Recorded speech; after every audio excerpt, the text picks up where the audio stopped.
A hunt. In the morning, Fakir still showed no great eagerness to be gone, and Pia, for her part, saw no reason to hurry him. She was glad to be able to spend more time with the dolphins. The animals remained in the pool till mid-morning, when the waters began to rise. Then again, over a period of about half an hour, they vanished. It happened exactly as it had the day before, except for the difference in the timing of the tide. What remained to be seen now was where they went when they left the pool.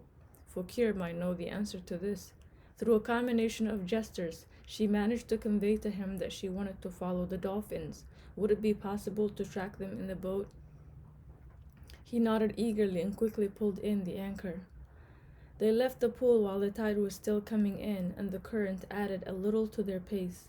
Leaving Gargantola behind, they entered a mohona. Keeping watch in the bow, Pia saw that with the tide in flood, the surrounding islands were sliding gradually beneath the water. Looking ahead with her binoculars, she spotted a pair of fins far out in front. By the time they had crossed the mohona, the fins were nowhere in sight, but Fakir seemed sure of the way, for he turned unhesitatingly into a wide channel and then veered off into another that was narrower.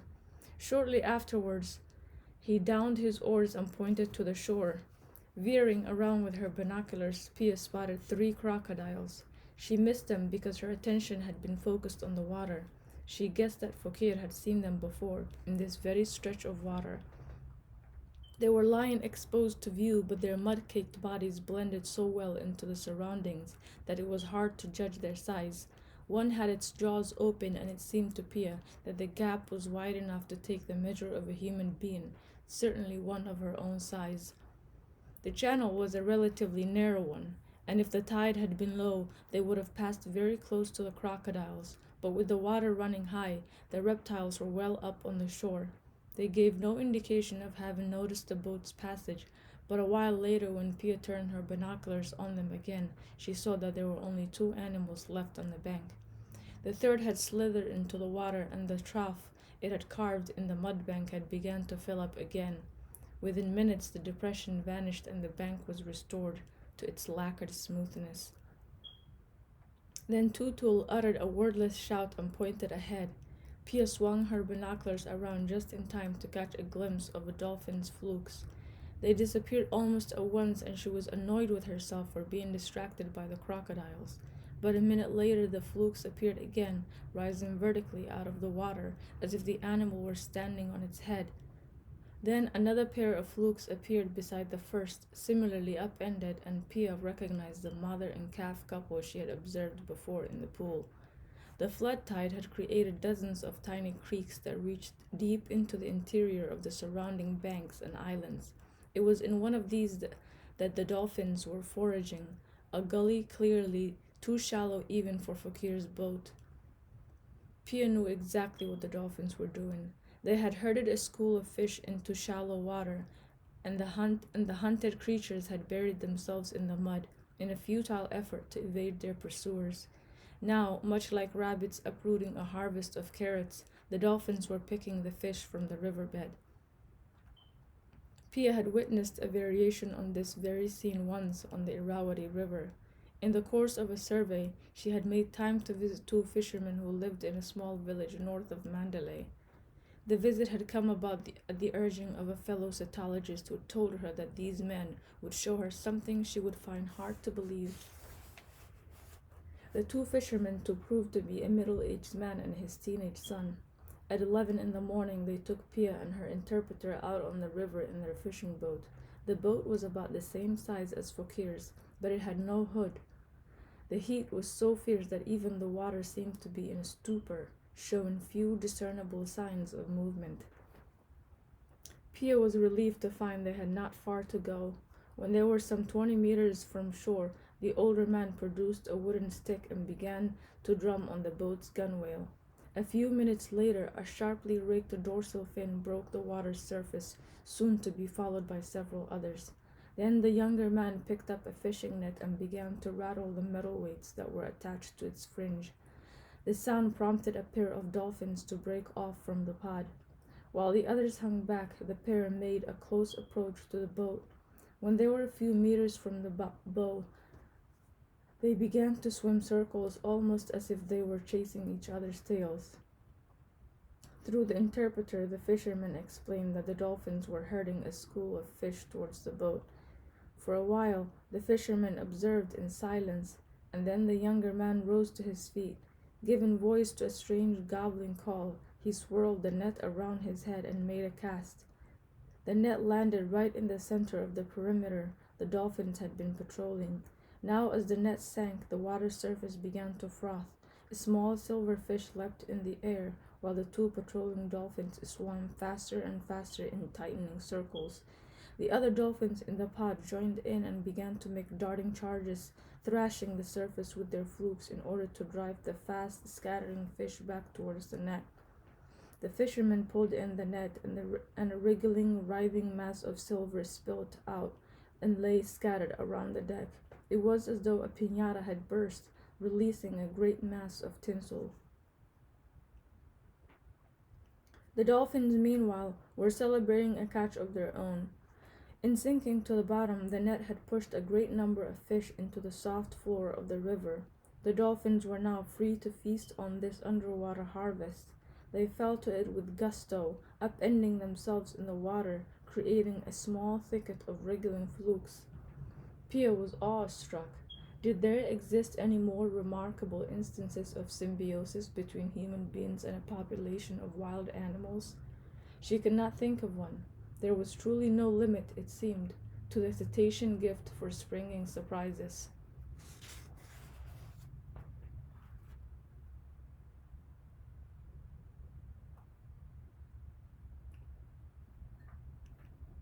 Dreams. With the storm raging outside, there was no question of trying to get back to Lucy Bari that night. Sar, Horan said at last with a sigh, I think we'll have to sleep here, on Kusum's floor tonight. It's for you to judge, Horan, I said. I'll do what you say. Later, Kusum boiled some rice and cooked a few small fish, a handful of little tangra mach that Fokir had caught. After we had eaten, Kusum laid out mats for Horan and me at one end of the room, while she went with Fokir to sleep in the far corner. Late at night, when the storm had died down, I heard the door open and knew that Horan had gone to see to the safety of his boat. I fell into a fitful, feverish sleep, stirring and tossing. Sar? I heard Kusum's voice, although I couldn't see her face in the dark. Are you all right? Yes, I said. I'm fine. Why do you ask? Because you cried in your sleep. I felt her hand stroking my forehead and tears came to my eyes. Just an old man's nighttime fears, I said at last.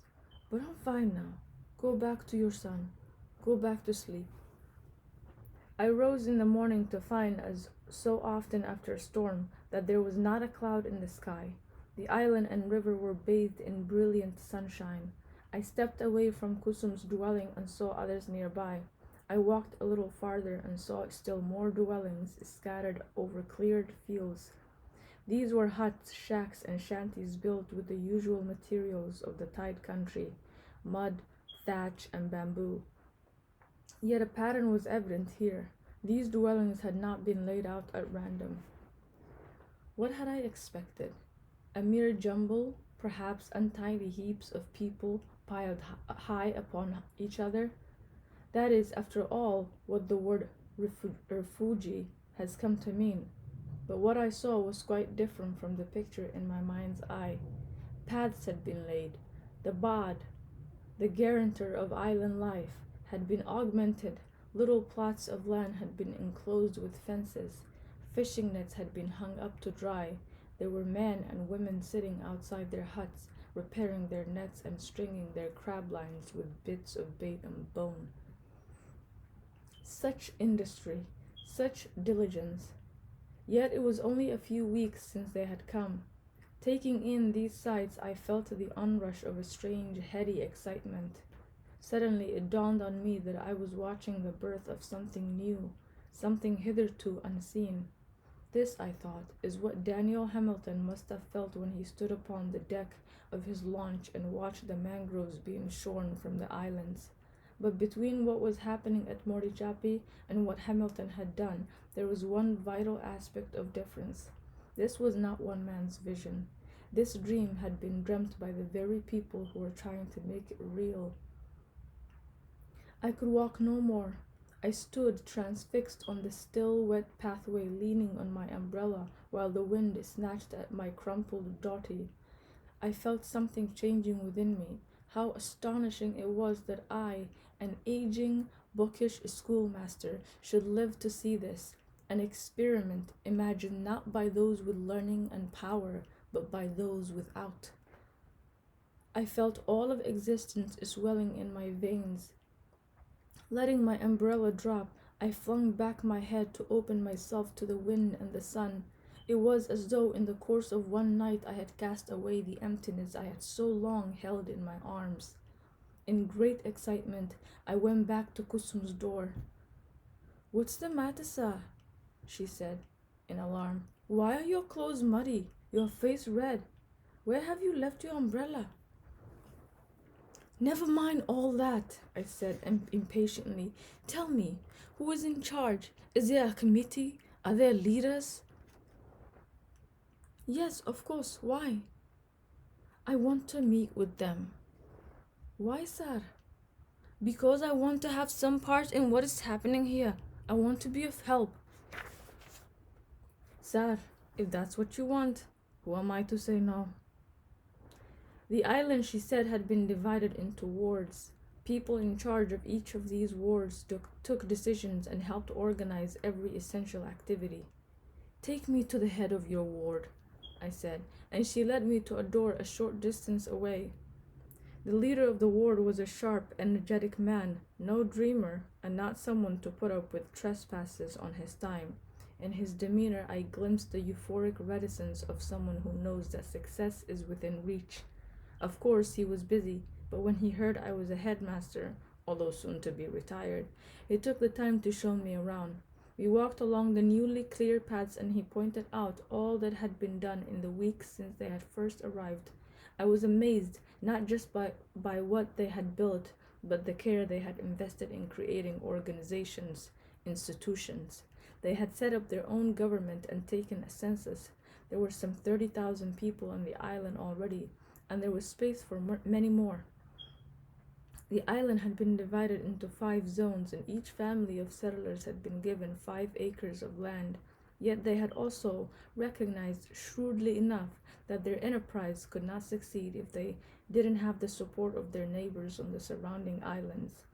With this in mind, they had reserved 1/4 of the island for people from other parts of the tide country.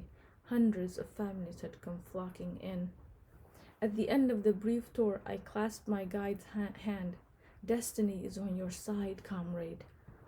He smiled and said, "But still, we cannot succeed without any help." It was clear at once that he was thinking of all the ways in which I might be of use to him. This impressed me. It was a good sign, I thought, that he was applying his mind in this practical way. "I want to be of help," I said. "Tell me what I can do." "That depends," he said. "What's most important to us at this time is to mobilize public opinion, to bring pressure on the government, to get them to leave us alone. They are putting it out that we are destroying this place. They want people to think we are gangsters who've occupied this place by force. We need to let people know that what we are doing and why we're here. We have to tell the world about what we have done and all we have achieved. Can you help us with this? Do you have contacts with press in Calcutta?" I didn't begrudge him his attitude. It seemed to me he was right to take this approach. "There was a time once," I said regretfully, "when I knew people in the press, but no more." "Then do you know anyone with power? Policemen, forest rangers, politicians?" "No," I said. "No one." "Then what can you do for us?" he said, growing peevish. "Of what use could you be?" What use indeed was I? There are people in this world who are truly useful, who lead useful lives. Nilma, for instance. But a school teacher such as me? There's only one thing I know to do, I said, and that is to teach. Teach? I could see he was struggling to suppress a smile. What could you teach here? I could teach your children about this place that you've come to, the Tide Country. I have time. I am soon to retire. He lost interest in me. Our children here have no time to waste, he said. Most of them have to help their families find food to eat. Then, after a little more thought, he added, however, if you can find pupils who are willing, then why should I prevent you? It's up to you. Teach all you want. I went back to Kusum triumphantly and told her what had transpired. In evident alarm, she said, but whom will you teach, sir? Why, I said, there's your son, Fokir. There must be others like him, mustn't there? A look of reluctance had come into her face, so I added, almost pleading, it wouldn't be every day, maybe just for a little while, each week. I'll come over from Lucy Barry. But sir, she said, Fokir can't write nor read, and that's true of many of these children. What will you teach them? I hadn't given this matter any thought, but the answer came to me at once. I said, Kusum, I'll teach them to dream.